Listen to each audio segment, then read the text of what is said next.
Lucas 10, 30 a 37 dizem assim: Jesus respondeu assim: um homem estava descendo de Jerusalém para Jericó. No caminho, alguns ladrões o assaltaram, tiraram a sua roupa, bateram nele e deixaram quase morto. Aconteceu que um sacerdote estava descendo por aquele mesmo caminho, quando viu o homem e tratou de passar para o outro lado da estrada. Também um levita passou por ali, olhou e também foi embora para o outro lado da estrada. Mas um samaritano, que estava viajando por aquele caminho, chegou até ali. Quando viu o homem, ficou com muita pena dele. Então chegou perto dele, limpou seus ferimentos com azeite e vinho, e em seguida o enfaixou. Depois disso, o samaritano colocou-o no seu próprio animal e o levou para uma pensão, onde cuidou dele.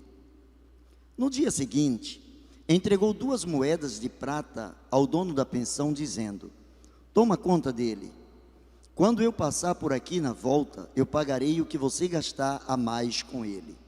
Então Jesus perguntou ao mestre da lei: na sua opinião, qual desses 3 foi próximo do homem assaltado? Aquele que o socorreu, respondeu o mestre da lei. E Jesus disse: pois vá e faça a mesma coisa. Baixe a sua cabeça, por favor, e fale com o Senhor agora. Maravilhoso Deus e eterno Pai, Senhor, nós louvamos o Teu nome. Muito obrigado pela presença do Teu Espírito na leitura da Tua palavra. Senhor, nós queremos que na grandeza do Teu amor, coloques em nossos corações a expressão da Tua vontade. Retira, ó Deus, todo e qualquer problema, toda e qualquer situação adversa, toda e qualquer preocupação, toda e qualquer coisa que possa nos distrair nesse momento. E o Teu Espírito, Senhor, que é o autor da Tua palavra, que Ele seja também, Senhor, aquele que há de aplicar aos nossos corações a Tua palavra consoante a Tua vontade. Recebe o nosso louvor, a nossa adoração, pois assim oramos, em nome de Jesus. Amém e amém. Eu quero pensar com os irmãos por alguns instantes sobre quando o inesperado acontece. Você já foi pego de surpresa em alguma situação? Quando esta situação ela é agradável, como nós gostamos de surpresas agradáveis. Mas quando o inesperado acontece com uma surpresa desagradável, ou mesmo uma surpresa ruim, por vezes ou quase sempre não sabemos como agir e nem sabemos o que fazer. Não sabemos o que pensar, não sabemos o que falar, não sabemos como expressar a nossa opinião diante de algumas situações que nos deixam como que de mãos atadas. Nos grandes centros, infelizmente, há um costume, há algo que é muito comum, que são os assaltos. Nas grandes cidades, nós percebemos várias pessoas que já passaram por algum tipo de assalto. E quem já foi assaltado sabe como o assaltante, ele vem para roubar, para matar, para destruir, como ele vem com agressividade, como ele vem sem nenhum tipo de sentimento, como ele vem colocando hostilidade, destilando veneno em cima daquele que é alvejado, em cima daquele que fora pego de surpresa, em cima da presa a quem ele ou de quem ele quer subtrair algumas coisas, alguns pertences. Algumas pessoas têm reagido em alguns assaltos. Em algumas ocasiões, algumas têm logrado êxito, mas na grande maioria, nos parece que os que reagem contra os ataques terminam sendo prejudicados. Mas o que dizer quando nós somos surpreendidos por coisas boas, quando os milagres acontecem, quando as coisas improváveis, elas se revelam diante dos nossos olhos, quando nós começamos a contemplar aquilo que os nossos corações almejaram, quando nós somos surpreendidos com muito mais do que aquilo que nós buscávamos, como o nosso coração se alegra, como o nosso coração se inspira na presença do Senhor, como nós rendemos ao Senhor ações de louvores, ações de graças, ações de reconhecimento pela sua soberania. Quando o inesperado ele acontece de uma forma trágica, ele traz sofrimentos. De repente, alguém que porventura for assaltado e todo o seu dinheiro, todos os seus pertences foram levados, então a pessoa se vê sem a condição de cumprir com seus compromissos, sem poder arcar com a sua responsabilidade, sem poder quitar as suas dívidas com os seus credores, e muitas pessoas começam a se sentir inferiorizadas, algumas entrando até mesmo em estresse ou depressão, por conta da violência urbana, por conta daquilo que está no coração daqueles que são os traficantes, por conta do sofrimento que o inesperado lhes traz. Podemos ser assaltados perdendo tudo que nós temos e sobrar-nos a vida. Podemos ser assaltados e levarem de nós, ou não levarem de nós, o que nós temos, e levarem a própria vida. Quantas famílias hoje choram porque um dos seus entes queridos for alvejado, e às vezes o ladrão sequer leva alguma coisa, a não ser a vida, levou o bem mais precioso. Nesse tempo de pandemia, quantos de nós, quantas igrejas, quantas famílias, quantos amigos foram alvejados, quantas pessoas se sentiram ultrajadas pela dor, traspassadas pela espada da dor, quantas pessoas se sentiram feridas porque seus entes queridos partiram. E o inesperado chegou, de repente pessoas que estavam cheias de saúde e de uma hora para outra tiveram suas vidas ceifadas devido a essa pandemia, devido a esse vírus, e como isso entristece, como isso maltrata, como isso machuca o coração. Podemos, diante do sofrimento o inesperado que nos traz sofrimento, nós podemos ficar machucados. As decepções, amigos que por vezes se fazem de amigos, ou irmãos que se fazem de irmãos, e que na hora da angústia nós os procuramos e nós não os encontramos. Na hora em que nós batemos as suas portas, encontramos tais portas fechadas, mas muito mais que portas fechadas, encontramos corações cerrados, trancados, corações cheios de apatia, corações que já não sentem mais aquilo que é a dor do outro.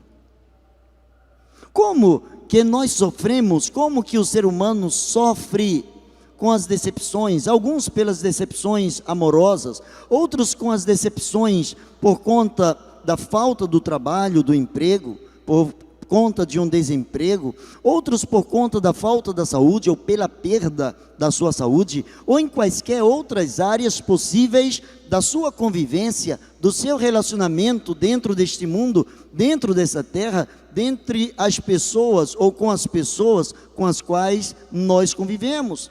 Como nós somos machucados quando o inesperado chega e traz um sofrimento, nem sempre ou quase nunca sabemos como agir. O sofrimento que é advindo daquilo que nos é inesperado, nos leva por vezes a depender dos outros. Tem pessoas que porventura, depois de um acidente, por exemplo, têm suas pernas ou seus braços amputados, ou têm suas limitações depois de um AVC, de um AVR, ou têm suas limitações por quaisquer outras influências em cima da sua saúde, e ficam limitadas e precisam agora da intervenção de outras pessoas. E como é ruim quando alguém depende única e exclusivamente do favor dos outros. Às vezes a pessoa tem até dinheiro para pagar algumas pessoas para trabalhar para si. Essas pessoas por vezes têm condições até mesmo de ter várias pessoas ao seu mandado, que podem resolver determinadas situações, mas são pessoas que dependem da boa vontade e da organização dos outros. Certa vez Jesus falou para Pedro: Pedro, quando você era mais jovem, você fazia o que você queria, você andava como você queria, mas quando você chegar a ser velho, quando você envelhecer, vão te levar por caminhos que você não gostaria de passar. Jesus estava falando do sofrimento que Pedro, enquanto apóstolo, passaria para testemunhar da sua vida com Deus. Quantas vezes o sofrimento nos leva, nos intima a mostrar a nossa fé no nosso Deus, e quantas vezes as pessoas são pegas de uma forma tão violenta pelo sofrimento, que ao invés do sofrimento levá-las para perto de Deus, o sofrimento afasta muitas pessoas. Hoje há muitas ovelhas desgarradas, há muitas pessoas fora dos rebanhos, porque se decepcionaram com Deus, com a igreja, com o pastor, com os membros, com os irmãos, com a sociedade, com a própria fé. E quando a decepção chega na vida de tais pessoas, as pessoas não sabem como reagir.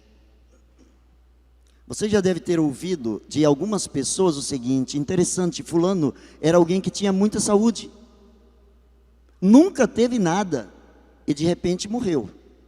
Olha, ele nunca teve nada, era uma pessoa tão saudável que nunca foi a médico. Ora, se ele nunca foi a médico, ele não sabe se ele tinha alguma coisa. Nós temos pessoas aqui da área da saúde e sabem melhor do que eu. Há pessoas que acham que não tem nada porque nunca precisaram, ou uma dor nunca os levou à presença de um médico. Aí quando subitamente são levados por uma enfermidade, as pessoas que ficam, recebem aquele inesperado como sofrimento e começam a advogar como pode alguém que estava cheio de saúde e morreu gozando de saúde. Mas será que tinha saúde? Por vezes a saúde é espiritual também. Há muitas pessoas que de uma hora para outra desfalecem.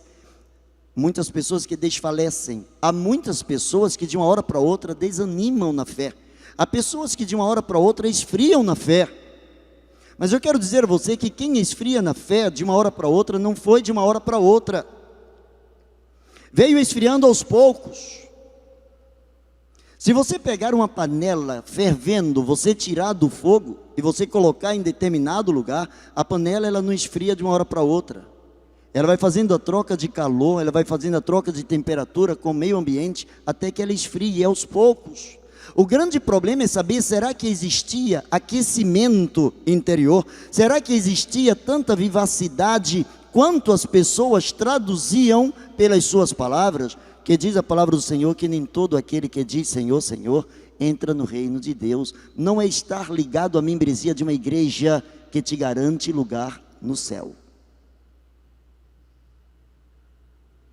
Deveria ser, mas não é. Vamos tomar por base um exemplo de um homem que tinha 12 seguidores. Esse homem você conhece, chamado Jesus. E esse homem fazia parte da igreja de Jesus. Este homem tinha uma função especial na igreja de Jesus. Este homem era um homem da confiança de Jesus. E Jesus disse que este homem, mesmo como membro da sua igreja, este homem era um diabo. Está na palavra do Senhor. O inesperado que chegou na vida de Judas trouxe-lhe sofrimento. Mas Judas não se tornou traidor de uma hora para outra. Não foi de uma hora para outra que ele desejou aquelas moedas, não foi de uma hora para outra que ele traiu sangue inocente. O seu coração estava distante do Senhor. O seu coração, ele estava apenas com o seu corpo presente, ele vivenciava, ele presenciava os milagres do Senhor.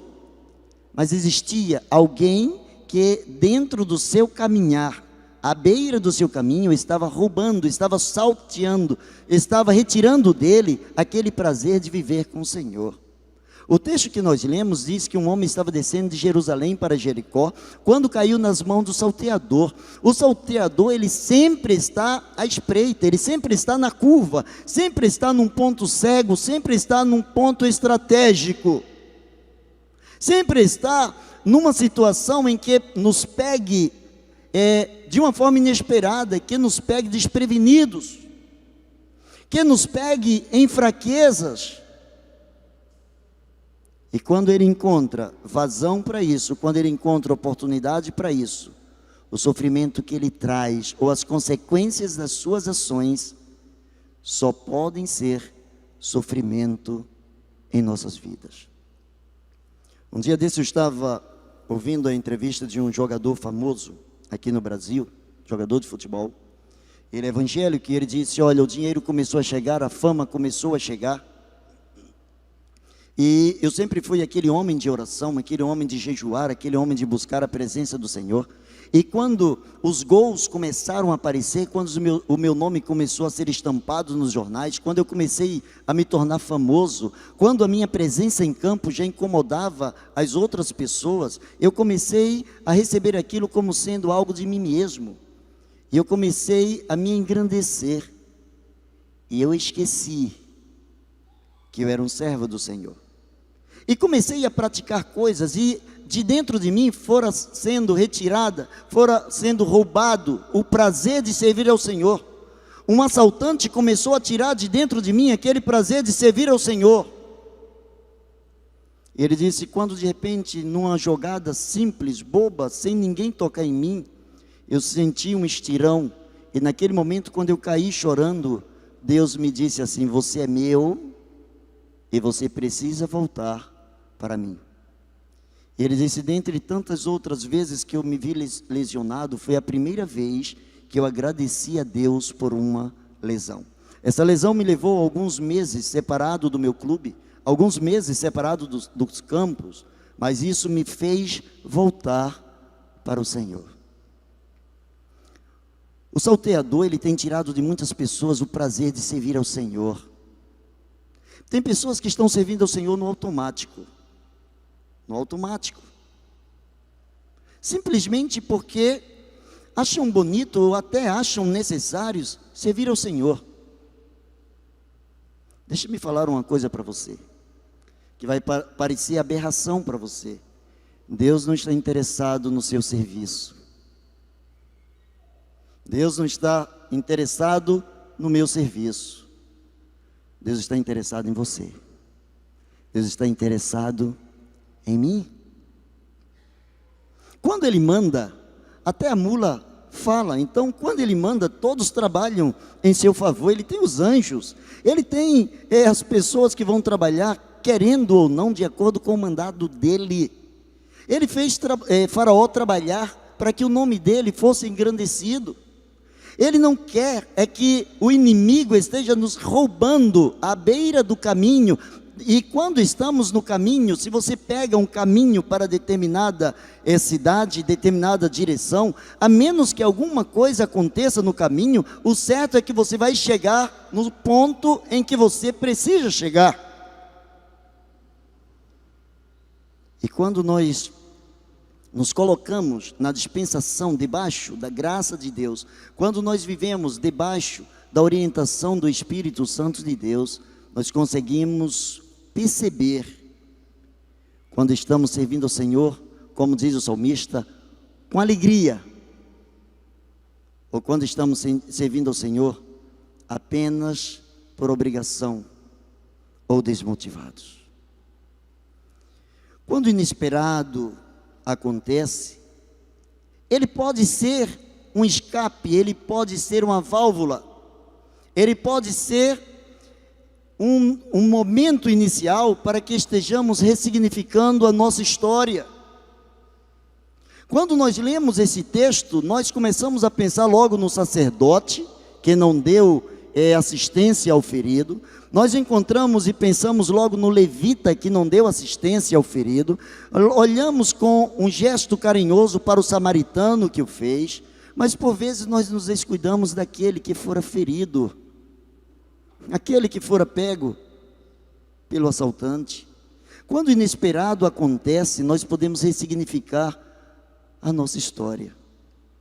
Encontra a palavra de Deus dizendo que por aquele mesmo caminho, depois de ter sido surrado, depois de ter sido chicoteado, depois de ter sido assaltado pelos ladrões ou pelo ladrão, aquele homem, ele estava ali meio morto, então ele estava desacordado, possivelmente estava inconsciente, ou estava com pouca consciência do que estava acontecendo, estava envolvido pela dor, estava envolvido pelo sofrimento, quando de repente passa um sacerdote, passa um líder, passa alguém que deveria passar confiança, que deveria passar uma situação de um equilíbrio espiritual, que deveria dizer: conte comigo. E muitas vezes esses sacerdotes não são apenas aqueles que estão liderando os grupos nas igrejas, aqueles que são os clérigos, mas os sacerdotes que estão dentro dos seus lares, os sacerdotes que estão em suas famílias. As igrejas são compostas de famílias. Se os sacerdotes falham dentro de suas casas, a igreja não tem como corrigir essas falhas. Recentemente, estava conversando com uma determinada pessoa, e a pessoa tinha feito um teste de admissão numa empresa, e a pessoa que entrevistou disse: olha, parabéns, você está aprovado, mas eu quero dizer para você que, antes de tudo, eu quero parabenizar os seus pais, porque se você chegou onde chegou, não foi a escola que te deu isso, a escola só aperfeiçoou o caráter que já existia em você. Caráter não se compra, caráter não se encontra na escola, não se encontra na igreja. Caráter é berço. É por isso que Jesus falou para Nicodemo: você precisa nascer de novo, seu berço precisa ser outro.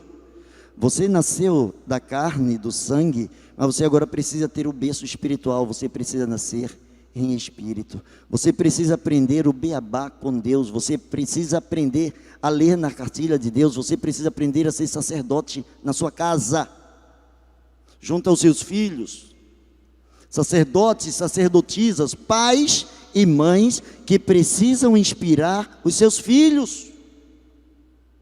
Ninguém no mundo pode substituir você, ninguém.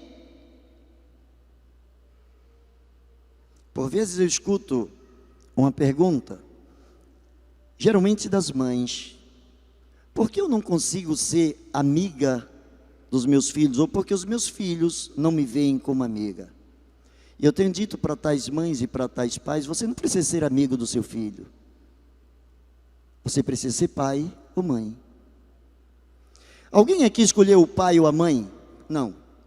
Alguém escolheu aqui o filho ou a filha? Não. Mesmo os que foram gerados de proveta, os pais não escolheram: eu quero esse ou aquele espermatozoide.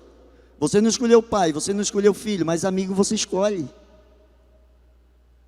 Se você for pai do seu filho, se você for mãe do seu filho, lá no futuro, ele vai te escolher como amigo. Mas o amigo, ele não tem a obrigação de gerar no seu filho os valores que o conduzirão por toda a eternidade. E o inimigo tem roubado de alguns pais, tem roubado de algumas mães esse privilégio. Sei que vivemos num momento difícil, vivemos numa sociedade em que muitos filhos já não querem ouvir os pais, já não aceitam aquilo que os pais falam. Os pais já são quadrados, antiquados, ultrapassados. Os pais já não entendem os seus filhos. Na leitura dos seus filhos não há problema. O seu filho não precisa te entender, ele precisa entender que você conhece a vontade de Deus. Se ele vai querer ou não a vontade de Deus, é um problema dele. Mas o problema seu é não deixar que o inimigo roube à beira do caminho os pertences, os valores que devem estar impregnados na vida do seu filho. Os levitas, e quando nós pensamos em levitas, nós pensamos em adoradores, né? Pensamos em pessoas ligadas à adoração, pessoas que exalam o bom perfume de Cristo através da música, através da comunhão com Deus, através dos louvores ao Senhor. Ora, a palavra do Senhor diz que passando por aquele mesmo caminho, um sacerdote, quando o sacerdote viu aquele homem caído, ele simplesmente pensou consigo: isso não é problema meu, vai que eu comece a dar socorro a este homem, alguém veja e pense que eu o maltratei, eu vou cuidar da minha vida. E saiu, passou para o outro lado do caminho. Aquele que é responsável pela adoração, e vejamos bem, o adorador, a palavra de Deus diz que o verdadeiro adorador, ele é encontrado por Deus. Deus procura os adoradores. Os sacerdotes, eles procuram Deus, eles levam o povo a Deus. Os adoradores são encontrados por Deus. Deus procura a tais que assim o adorem, porque Deus é espírito, e importa que os que o adorem em espírito e em verdade. De nada vale o seu glória a Deus, aleluia, de nada vale a sua aparente intimidade com Deus, os seus louvores a Deus, se isso não for traduzido pela sua vida no dia a dia. O momento de culto é apenas 1 hora e pouco. Você passa muito pouco tempo simplesmente cultuando a Deus de um modo formal, mas o que o Deus espera de você e o que o inimigo está querendo tirar de você, querendo tirar de mim, é esse poder de adorar ao Senhor. Ele está à beira do caminho. O inimigo está querendo tirar dos pais seus filhos. Interessante como tem pessoas que se importam com animais muito mais do que com pessoas. Pessoas que não podem ver um animal na rua, que tomam conta. Não estou dizendo que não deva sentir compaixão dos animais, não é isso. É que quando o animal morrer, ele não vai para o céu, você sabia disso? E Jesus não morreu por nenhum animal, não sei se você sabe disso. Há pessoas que são anônimas na sociedade, há pessoas, e quando eu estou falando aqui de pessoas, eu estou falando daqueles que são denominadamente chamados de cristãos. Há pessoas que passam na rua e não dão sequer um bom dia para aquele que está trabalhando, para o trabalhador que está limpando a rua, para o carteiro, para o padeiro. São pessoas anônimas, parece que essas pessoas não existem, parece que fora-nos tirado o privilégio de perceber essas pessoas no mundo, de sermos sal e luz nessa terra. O salteador tem tirado das pessoas o interesse pelas outras pessoas. Um grande líder político, não aqui do Brasil, mas ele diz o seguinte, que tudo o que o inimigo está querendo tirar de você não é a sua conta bancária, não está querendo tirar a sua carreira de sucesso, mas ele está querendo tirar de você os seus filhos. Está querendo tirar de você os seus filhos, que seus filhos são frutos que Deus te deu. E ele diz, tudo o que você precisa, nada mais do que isso. Uma criança, tudo o que ela precisa é de uma caneta, de uma Bíblia e de um pai. Uma caneta, uma Bíblia e um pai. Você consegue imaginar a amplitude desse conceito? Quando o inesperado chega na nossa vida e nós tomamos esse inesperado como ponto de partida para ressignificar a nossa história, imaginemos a alegria daquele homem ao acordar na estalagem. Vamos contextualizar, ao acordar no UPA ou mesmo no hospital, sabendo que todas as suas despesas estavam pagas, que alguém desconhecido pagou para que ele pudesse gozar de saúde. Alguém o tirou das ruas, alguém colocou sobre a sua própria cavalgadura, alguém colocou sobre o seu animal, alguém que era anônimo, alguém que não diz a palavra de Deus, fez questão de se apresentar, mas diz que fez questão de cuidar. E isso significa amor. Só pode cuidar quem verdadeiramente sente amor. A palavra do Senhor Jesus diz que a plenitude da vida cristã é amar a Deus acima de todas as coisas, inclusive acima de você mesmo, inclusive acima de mim mesmo. E Jesus disse que a segunda coisa semelhante a esta é amar o próximo como a si mesmo.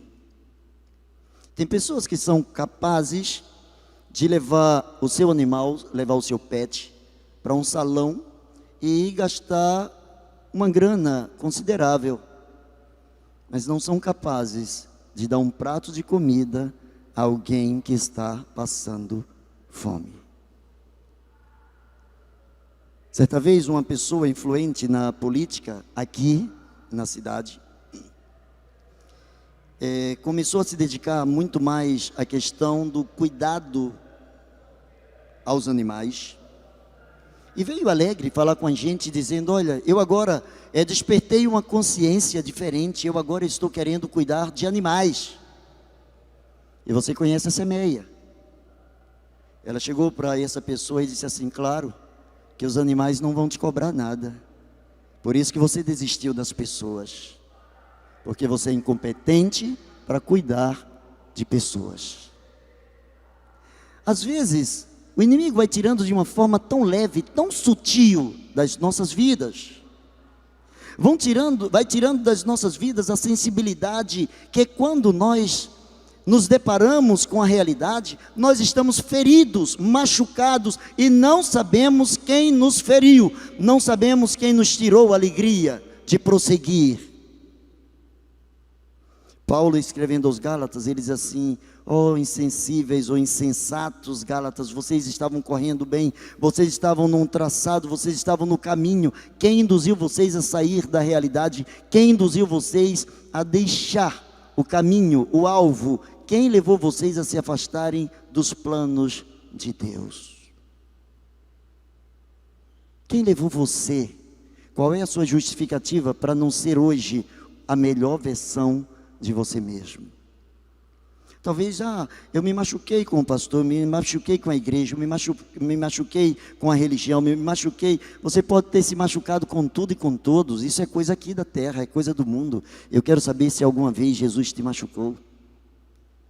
Eu quero saber se alguma vez Jesus deixou de te pegar e fazer com que o inesperado positivo acontecesse na sua vida. Que quando nós estamos preparados para o inesperado e lidamos com o inesperado para tirar proveito e crescimento, não importa o que tenha acontecido à sua vida, a única diferença vai ser o que você vai fazer a partir do momento que você tenha consciência sobre o que fizeram com você. Não importa o quanto esse culto vai te abençoar ou não. O que vai interessar é o seu ponto de partida depois desse culto. O que vai mudar na sua história, o que vai mudar na sua vida. Senão vai ser apenas mais uma palavra que você ouviu, apenas mais uma prédica, apenas mais uma retórica, que vai entrar aqui e talvez nem saia por aqui, para não correr o risco de ficar aqui. Eu quero caminhar para o final, porque o esperado de Deus nunca falha. O esperado de Deus nunca falha, porque o seu cuidado cura as nossas dores. Na parábola, Jesus disse que o homem pegou aquele homem que estava ferido e colocou sobre o seu próprio animal. Isso dá a entender que ele tirou o seu conforto, ele saiu da sua cavalgadura, ele saiu de cima do seu animal para dar lugar àquele que estava moribundo. Ele saiu do seu lugar e considerou aquele que estava ferido, aquele que estava ultrajado pelas dores, aquele que estava machucado. Ele não pensou: se esse porventura não sobreviver, eu terei gastado dinheiro em vão. Eu vou investir com os médicos e se porventura ele não reagir, eu vou gastar dinheiro em vão. Há muitas pessoas preocupadas com dinheiro, há muitas pessoas preocupadas com os bens e esquecem que o bem maior da vida, ele é dado de graça, que é a própria vida. O cuidado do Senhor cura as nossas dores. Enquanto aquele homem colocou sobre o seu animal aquele que estava ferido, Deus pegou o seu filho, tirou do seu lugar e colocou na cruz em teu lugar. Você estava ferido, você estava machucado, você estava envolvido pelo pecado. Deus trouxe o seu filho, Deus tirou do seu lugar, da sua zona de conforto, Deus tirou o seu filho e mandou que no seu lugar o seu filho viesse sofrer as suas chagas. Isaías diz que pelas suas pisaduras, pelas suas chagas, nós somos sarados. Nós somos sarados. Deus pegou o seu filho e colocou naquela cruz. Deus pegou seu filho e o fez expiação, sacrifício em nosso lugar. O esperado de Deus nunca falha, porque Ele nos oferece um crédito aberto. Quem era aquele homem que estava caído? Aquele homem que estava caído poderia ser também um ladrão. Aquele homem que estava caído poderia ser alguém também que estava disputando uma facção criminosa, como temos nos dias atuais.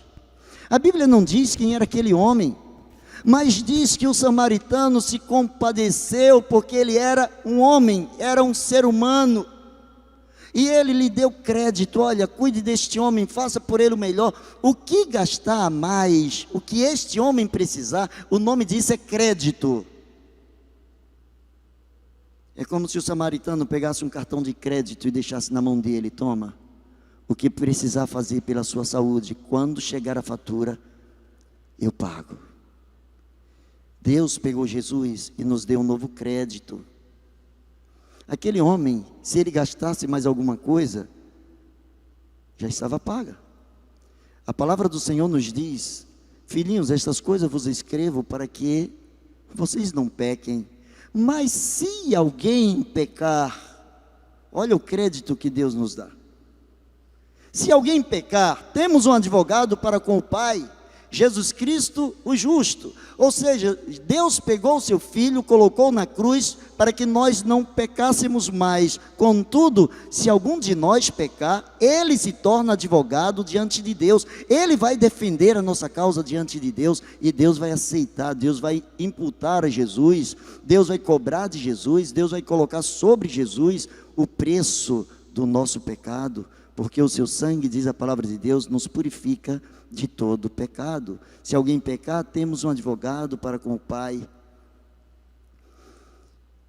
O esperado de Deus nunca falha, porque Ele nos comissiona a sermos seus imitadores. Você viu qual foi a última frase deste diálogo de Jesus com aquele mestre? No versículo 37, quando tudo porque aquele mestre, um conhecedor da lei, perguntou: Jesus, quem é o meu próximo? Jesus contou essa história para ele, e Jesus perguntou: na sua opinião, qual desses três, sacerdote, levita ou samaritano, se tornou próximo daquele homem? E ele disse: bom, com certeza aquele que tomou conta deste homem, aquele que teve compaixão. E Jesus disse: muito bem, vá e faça o mesmo. Cai por terra aquela ideia de ninguém faz mais isso. Jesus não chamou você para ser ninguém. Jesus não chamou você para ser todo mundo. Jesus chamou você para ser você. Ah, mas hoje faz até vergonha ser honesto. Jesus chamou você para passar vergonha em ser honesto. Jesus chamou você para levar a vergonha da cruz. Jesus chamou você para ser diferente. Jesus chamou você para contestar o pecado. Jesus chamou você para não aceitar aquilo que no mundo espiritual é uma realidade. O mundo espiritual, as coisas acontecem, mas o fato é que as coisas sempre são processadas de um modo surpreendente por Deus, mesmo quando as coisas aparentemente vão dar errado. Deus pega tudo aquilo e transforma em bênção. Moisés, vai lá e tire o meu povo. Senhor, ele não vai acreditar, Faraó não vai acreditar em mim. Moisés, quem está te mandando sou eu. E eu vou te dizer uma coisa, Moisés: eu vou endurecer o coração de Faraó. Mas não se importe com isso. Eu vou endurecer o coração de Faraó. Mas você vai tirar o meu povo do Egito. Parecia brincadeira. Moisés chegava lá, Faraó estava com mais raiva. Moisés chegava lá, Faraó estava querendo matar Moisés. Saia da minha frente, não quero mais nem te ver. Eu vou castigar mais esse povo. Senhor, e o povo cobrava. Mas aquilo que vem de Deus, aquilo que é esperado por Deus nunca falha. Quando o povo vai saindo, quando o povo vai chegando perto do Mar Vermelho, Deus poderia fazer Faraó desistir do seu povo. Deus não fez. Deus permitiu que Faraó continuasse perseguindo, querendo roubar e ferir o seu povo. Sabe por quê? Se você esquecer de tudo o que nós falamos aqui, eu quero que você lembre de uma coisa: porque Ele é o socorro bem presente na hora da angústia. Sabe por quê? Porque quando o inesperado acontece, Deus já havia previsto o inesperado. Portanto, busque a Deus. Quando o inesperado acontecer, busque a Deus, em quem nós podemos sempre esperar. Faça de Deus o seu ponto de espera. Não olhe para as coisas que estão faltando, mas olhe para o Deus que nunca faltou. E se porventura você gastar mais alguma coisa, na volta, Ele pagará. Baixe a sua cabeça e vamos falar com Deus. Maravilhoso Deus e eterno Pai. Senhor, quantas coisas inesperadas acontecem em nossas vidas. Quantas coisas nos trazem surpresas, algumas agradáveis, outras desagradáveis. Mas Senhor, nós somos Teu povo, nós somos Teus filhos, somos Teus servos. E por isso, Pai, na autoridade do nome de Jesus, nós te pedimos, Pai, que nesta noite coloques em cada coração aqui a Tua orientação.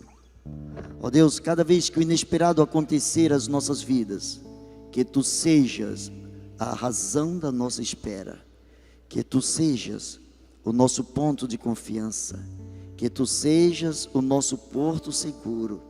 E se a nossa fé fracassar, Senhor, que a Tua graça, que a Tua misericórdia encha os nossos corações, pois Tu és o Deus que nunca falhas. Tu és o Deus em quem nós sempre podemos esperar. Por isso te adoramos em espírito e em verdade, e o fazemos em nome de Jesus. Amém e amém. Deus abençoe você.